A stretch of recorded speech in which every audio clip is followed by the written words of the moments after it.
Boy William tagih uang 4 miliar rupiah pada Boy William imbas video dirinya yang membahas boneka bayi viral di media sosial.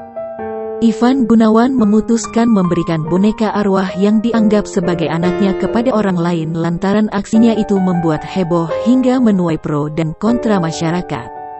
Desainer kondang itu rupanya menuding Boy William sebagai biang kerok atas kegaduhan yang terjadi. Tudingan itu dilontarkan Ivan kepada sahabatnya, Maharani Kemala.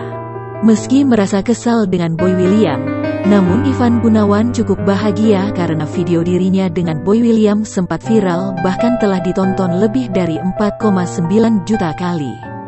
Tahu videonya viral, Ivan Gunawan lantas menagih uang 4 miliar rupiah yang dijanjikan Boy William jika video tersebut viral.